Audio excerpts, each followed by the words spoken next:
Coming up in this video, telepathic exercises, a little bit more on telepathy. This is part of our mediumship development training. Join us for some behind-the-scenes talk on topics we go on about when we don't have adult supervision. If you are just getting to know us. I'm Heather. And I'm David. From ZenRoseGarden.com. So we want to take you inside Zen Rose Garden a little bit, inside our heads, maybe drop some personal TMI stuff, connect with you guys, and unplug. It does get TMI every once in a while, so if you can't handle it.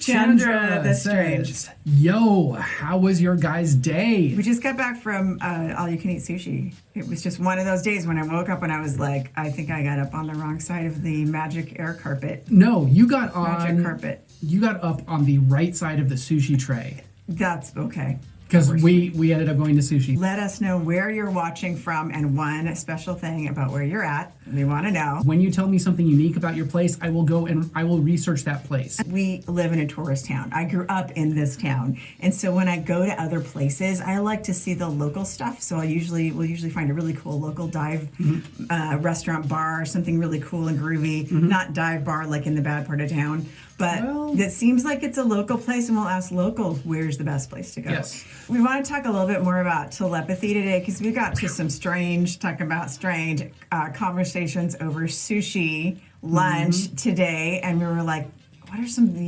strange experiences? So we want to ask you. We're going to tell you about some of ours. Yes. Maybe. Have you ever, let us know in the comments, have you ever had an experience that you could legitimately call telepathic? We're talking mind-to-mind communication with another person that is connected to you. Okay, the message could be intentionally from another person that you're connected to, or unintentionally delivered from another person. Right. So everybody's saying yes, yes, yes, yes. Chandra, I'm in a whole village of psychics. No, it's a whole village. It's a whole village. Chesterfield. Camp Chesterfield is a whole village of psychics. I get it. So, it's really interesting. Definitely, Starseed says, definitely telepathy is my preferred method of communicating. Okay, so about a week ago on autumn equinox, a friend of ours came to visit one of our students. We were texting back and forth, let's meet for lunch, meet us at this house at this time and all that. She showed up, and this is what happens when psychics forget to talk on the phone. So she showed up in the exact same outfit that I was wearing. Not that that was a problem, but we weren't twins, but we both had blue jeans on, black shoes, a long black sweater coat, and a black tank top. Hashtag twinning. And I'm like, that's what happens when psychics don't call each other before lunch and say, what are you wearing? Strangely enough, it was food related about pizza. Absolutely. Unintentional, that happens, and let's see, probably it happens a lot, more than I pay attention to, says Omar. Probably. And Dawn says, yes, my fiance and I do it all the time. And then Nima says, at work I answered a question. A girl has asked me in her head, and I answered her out loud. She stopped talking to me for 2 weeks. She was freaked out. I didn't even know that was possible. It is. I mean, when you're in proximity to people or in relationship with people, and you have an open communication, it can happen all the time. Yeah. I'll do it with people I know. Sometimes I'll say something out loud legitimately and think I didn't say it out loud. The reverse will happen to me. Right, reverse telepathy. David will answer him like, I didn't say that out loud. And he's like, no, you actually did say that. I'm like, shit. So. And then Starcy says, telepathic dreams are fun too. Oh, yeah. Absolutely. Yeah. 1 year, we had no money. We were so broke. And this is my ex-husband and I. And we had, when you're in a relationship with someone, and we had a contentious relationship, but still that telepathy was open. So you may have a really strong telepathic communication with someone that if the relationship might be dysfunctional. Right. So it's just a natural way I think people communicate. Animals do it. Trees do it. Birds do it. Even the birds Let's and the fall in love. bees do it. We all just went there. So 1 year we said, we're broke. Let's not get each other anything for Christmas. Let's get the kids their presents, and you and I don't need anything. Let's not get each other anything. And I kept going in the kitchen and going, wow, I would like a new cutting board. Just kept thinking about the cutting board, and I'm like, maybe I'll just buy him a cutting board, and that'll be for both of us. So under the tree that Christmas, I'm like, you weren't supposed to get me anything. You weren't supposed to get me anything. I pick it up. I'm like, you bought me a cutting board. We bought each other cutting boards. So, I mean, that could have been from, we both kind of knew that's the thing that we needed in the kitchen, but he really wasn't the kind of guy to buy things I needed in the kitchen. Right. So here's a very, it's a question that we kind of get. Yes. often in the work that we do, but we want to know, have you ever met anybody with this kind of a question or this kind of energy, okay? How can I send a message telepathically to my ex-lover? Who's already seeing someone else. Want them back, okay? So here's the thing. I'm just, let us know in the comments if you've known anybody like this, or maybe if you've been anybody like this. We all go through it at times. We want the ex back. We want that hole to be filled. But before you start practicing voodoo and sending dick pics via the ether, let's go over a few guidelines. I'm not trying to get dick pics via the ether from that's happened to me before, like from someone legit. So ask yourself though.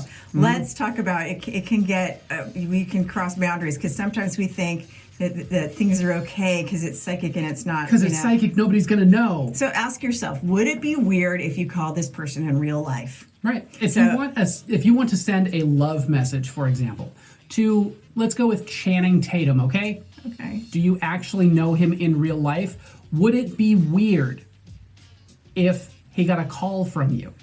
Right. So okay, let's talk about a little bit ethics here because let's talk about psychic stalkerism. Okay, the same rules apply. If it isn't okay to call the person in real life, don't spam them with telepathy. First of all, a couple of things might happen. First, it may not even get through if they have good enough boundaries, and it won't do you any good anyway. Right. Your thoughts are just going to bounce back and make you crazy. So you're going to send all these thoughts to your ex who maybe they've got great boundaries. They know who they are. They're not bleeding out everywhere. Right. What's going to happen is it's going to be like a mirror bounce back at you and you're going to feel even more desperate. Right. So second is if they don't necessarily have the best boundaries and they are picking up on your telepathic desperation. Okay, let's just call it what it is.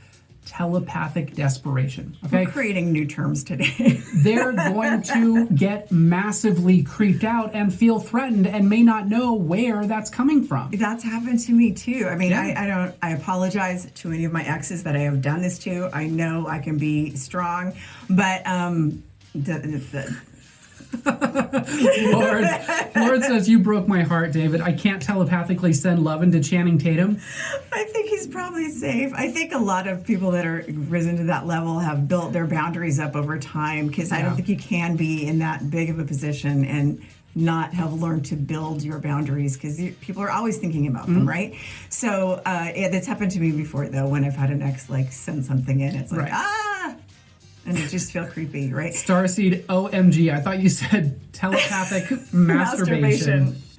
Yeah, and I think that's okay if you're in a relationship with someone. With yourself, because that's masturbation. Okay. Oh, you mean it's with yourself. Okay, so go on ahead. I see go on that. ahead. I think Freak yourself out all you want. So here's Send the thing. love messages to yourself.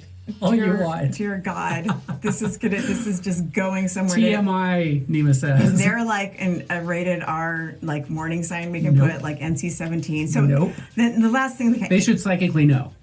YouTube should psychically know. So if they are sensitive enough to know what is and what isn't, you or whatever. If they're sensitive to know that it is you. It is you. And maybe what isn't you. Red flags are going to raise like nobody's business. Because you're all up in their field. That's like knocking on their window in the middle of the night saying, hey, can I come in? Yeah. I'm just saying. Ex-lovers. Okay, we're talking about ex-lovers now. Ex-lovers don't belong in your field. They are an ex for a reason. Okay? And Denise says, I always know when my ex is going to call or stop by. Yeah. It also does depend on the length of time between the exery. Sure. And what kind of a relationship you have. Exery. It's a new word. I just made it up. It depends on the length of time between the exery and the relationship that you have built outside of the exery. Yeah. And if you've got kids with this person, okay, there might be a little bit more leeway as far as like creating a communication style because you got kids. Well, I do remember after my divorce. Don't be freaky. After my divorce, I do remember there was a lot of going back and forth, and I had to like put a stop to it at one point and go, I need to. It has to be something energetic I actually do to like close that door. Right. So that was an interesting eye opener for me. Yeah. Chandra says, I have connected to people's higher self, and their guides kicked me out. I was like, oh, okay. I respect that. Yeah. And okay, so here's the thing. Most people don't have an awareness of ethics when it comes to this. So when you have an experience like that, you're just playing, right? You're just playing, you're just pretending. You don't even know what's real and what's not. So yeah, learning boundaries along the way is healthy. But having somebody's higher self go like, no, you don't belong here. Okay, now you've got some boundaries, now you've got some guidelines, now you've learned. It's probably not a good idea to show up on somebody's doorstep and offer a 5-course meal when you've never met them. You know, we've all done stupid things. Stupid shit. Hashtag learn as you go, right? Yes, Let's talk about when... We're not here to psychic shame anybody because we've all been there at one time or another. We're just giving you words of wisdom from experience.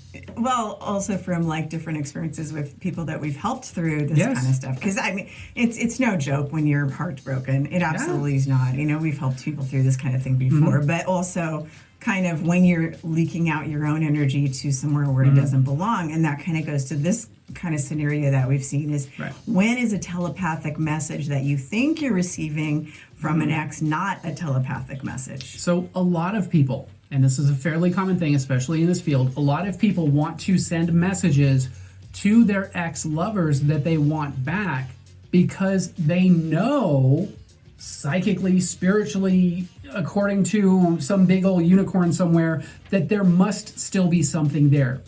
In other words, the scorned lover is way too attached and avoiding the pain of going through the processing.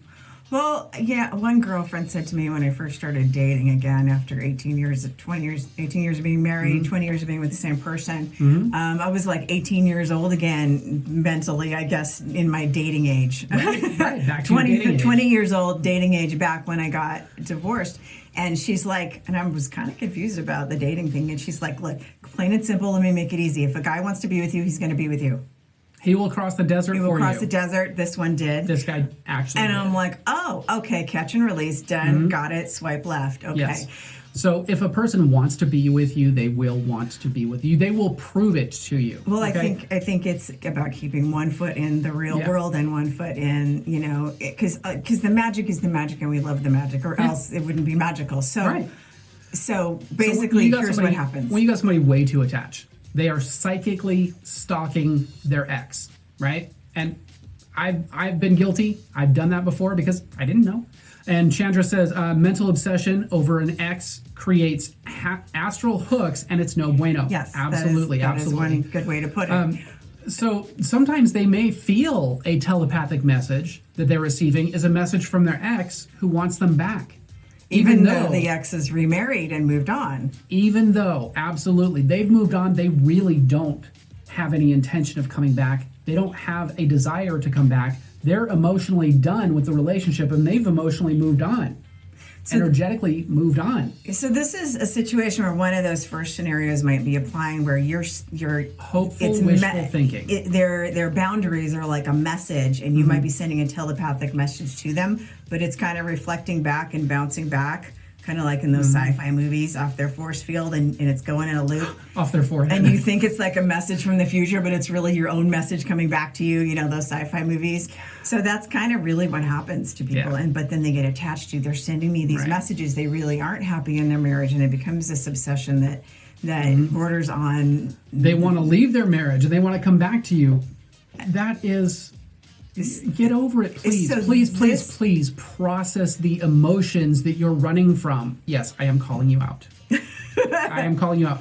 I'm guilty of it too. I've been there. We only call people out because we've put our own feet in the mud. But hopefully this long time ago. Absolutely. You wouldn't be here honoring it if you weren't already over it. It's called the psychic statute of limitations. Hashtag learn as you grow. Right. Yes. So all right. Especially if you were in middle school, it's totally perfect. You can do it then. We do dumb things before we're 22, and I think... Or 40. I think you know, everything before 40 you should get a free pass on anyway. So this is when it is really wise to follow the guidelines. So ask yourself the questions. Is the telepathic message that you are receiving really a message, or is it a projection of your wishful thinking? And we have seen some major disasters when this happens, when wishful thinking overrides normal common sense. So this is when you have to get grounded in the real world, like we say, and realize that even if it is a telepathic message, if your person is not finding a way to call you in real life, or you can't call them, you need to move on and find someone who knows how to use a real phone. So that's what I'm saying. And Lord says, so if I have a dream about someone I am completely over, and I haven't even thought about them in ages, and I'm like, ew, could that be them intruding on me? Yes, could be. Couple stories. Well, I'm not going to get into too much detail, but I have had that experience, and then it turned out the ex called me, and it wasn't ex. You're dreaming about an ex, it's a little bit borderline. I'm not going to go there, but it is kind of. And the ex that I'm thinking of is very good at dream projection and astral projection and practices that stuff. So I always know when that particular ex or another is like, oh, they might, and then boom, phone call message. Yeah, and the funny thing is, when we got together, there was a lot of extra energy in our own fields from our exes that was just kind of there. They would call, they would think about us, they would send messages, they would do all of this weird stuff. And what we ended up having to do was kind of solidify our boundaries so that we could function more freely. It's just weird. Don't make it weird. Yeah, I mean, you have to just be aware of it, because sometimes I think people can question when they have a dream like that. You have no desire for your ex, but they pop in and you're like, ah. When David and I have dreams like that, we always talk to each other about it. You know, I think some couples are afraid to talk about the crazy stuff they dream about. We're not. We just lay it all out because I understand what the dreamscape is. And so does David. Here's another thing with that is it might be some of your old processing, and that dream with that ex represents something for you. Right. So it could be that. Or it could be that this person has energetically stepped into your field. Maybe they're thinking about you. Maybe they're longing for you. That wishful thinking, whatever it is, it could be that. So you, for yourself, have to distinguish between what is what. I mean, that's because dreams are sort of like such a receptor, and dreams, when you're dreaming, can be receiving messages from your subconscious. Usually dreams are not literal. So if you dream about a literal person, it may not even represent that literal person. Yep. And sometimes it's a superconscious message, or somebody popping in, or your subconscious is astral projecting, or your consciousness. So when you get anything in dreams, it's just good to note it, see what it is, and see what plays out. Yes, and run it by your own personal filters. Yeah. So Chandra says, it's always an added pain in the ass when you are involved with other people who practice. It can be. It can also be amazing, but also building up the skills of knowing how to let go energetically as well as emotionally from any kind of a relationship that you're done with. And hashtag don't make it weird. Thanks, Chandra. Adriana says, I've straight up apologized to someone ahead of time when I realized things weren't going to work out.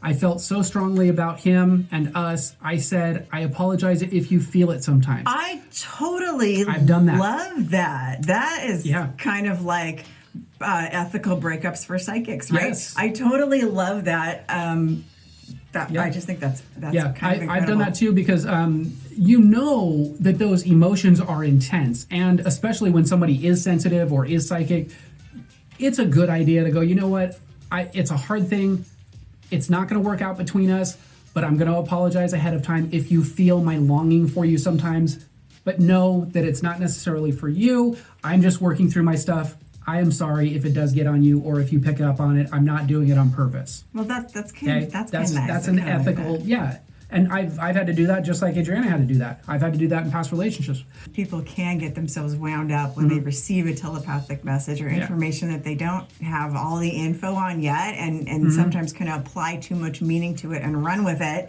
or run around in circles when the message might not even be There's for them. There's no message. Well, the message might not even be specifically for them. The message might not be even specifically for them, because there are times when you are open and free and just doing things, especially like doing the work that we do, because we're meeting with different people individually through the week for their sessions. And throughout the world. And we've got our group where we're kind of connected with the group. Yep. So here's an example of that. This morning I was thinking I'm trying to put, I don't know, about once a week, or I put mediumship exercises in the Zen Ed Academy for, for practice. For practice for the students. And this morning I woke up and I was like, I'm going to put a mediumship exercise in the group for people to work on. And then I was hearing this song. I'm like, I wonder what that is. I'm having coffee and I'm hearing the song Calendar Girl in my head. The old one from Neil Sedaka. And I'm like, that's none of my people. It's not my favorite song. My mom didn't, my parents knew it, but it wasn't like it. So it's like, that's the exercise. So I was like, okay, let's put that in the group. So Let's play with songs. Let's play with it. So I kind of put it out to the mediums in the group and the sensitives in the group. The first tap in to lets you do this as musical postcards from the other side. And it ended up being a really fun exercise. And that the song ended up being one of the people's grandparents in the group. So and then everybody got different songs for different people. So songs. So that's like a message, not even a message for me, but it popped in because I had expanded my awareness into I'm going to do something for my students. And this is also really good for you guys because some of the easiest forms to send telepathic messages on are songs. Food is super easy. Food telepathy, it's a real thing. It happens in this household all the time. And then pictures, anything emotionally charged, those are all really easy to work with telepathically. And it's really a lot easier to do with someone that you're in a relationship with, that you're in a family with. And my brother Alex and I do it on the DL all the time without even thinking about it. I'll think about him, he'll call me, he'll think about me, I'll be like, we're not even intentionally doing it. So let us know, just happens. Let us know in the comments if you've ever had this event happen, okay? You go to call somebody and they are calling you. You call somebody, you go to dial the phone, and you literally pick up the phone to dial it, and it's them on the other line. I used to do that with Have you ever my had ex. that happen? Yeah, several times. It's crazy, right? Because you're just synced up. It's like you get that message and there it is. So boom. These are times when it's really okay. You know what I mean? It's like practice with the people that you know. Boom, boom, all the time. Raised hands, yes. And absolutely. this is different. Okay, so let's say that you really are trying to call your person in. You know, your twin flame, your soulmate, whatever you want to call it, the love, your true love. And you really want to connect with them, but you don't know who they are. Send the intention out to call them to you. Don't psychically, violate somebody. Violate them. Don't psychically send them a dick pic. You know what I mean? Don't do it. Don't make it weird. Right. Well, okay, so send out a general, overall message, not to anybody specific one, because to a person? Well, no, to the universe. To the universe, yes, but not to a person. No fishing and definitely no catfishing. Right. So 3 days before David and I met, we were like, we sent out like a really powerful intention to find that specific person. I'm like, I want this. It was like that. It was like the scene in Practical Magic when she has her, unicorn list. Yep. We did that, and 3 days later we met. But it was so emotionally charged. I was like, no compromise. This is the person I want. No specific person, but then that person will show up. So I think when we that's the thing, is we sent a message to the universe, not to each other. Okay? We sent a message to the universe, not to a specific person. We were like, okay, this is what I want, this is what I want, this is what I want. It's still telepathy because our vibrations were being aligned with each other even if we didn't know who we were. Let the universe be your matchmaker is what we're trying to say, because it's really clumsy if you're not a professional. So send your message out to the universe. Let the universe get your telepathic message to your twin flame, soulmate, true love, unicorn, and it'll happen a lot faster than you trying to go, Yep. Right? Chandra says, you placed an order? Absolutely. We both did on the same day, 3 days before we met. And most importantly, work on yourself to become the one that you want to attract. That's 100% it. It's kind of, that's one of my pre-exercises was who would I want to be with and how can I become that first, right? I love the insanity. Thanks, Lords. If you are actually in a relationship, and we're talking a real world relationship, if you're physically in a relationship with somebody, have fun, play with it. Okay? There's no limitation, especially when you're in a relationship. When you are emotionally, psychically open with your partner, many things can happen. It's pretty crazy, and you can't hide shit.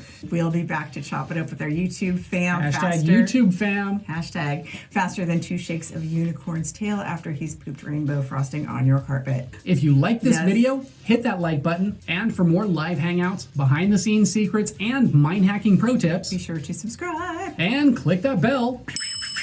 to turn notifications on So you're the first to know. when we drop a new video. Or go live. And we know that time is a valuable and precious resource, and the fact that you guys have chosen to spend that with us, we absolutely appreciate that. But most importantly, that you're here to level up your life, your skills, and your business and take that to a completely new level. We absolutely honor and appreciate that even more. Thank you guys for watching, and we'll see you in the next video. We'll see you guys soon.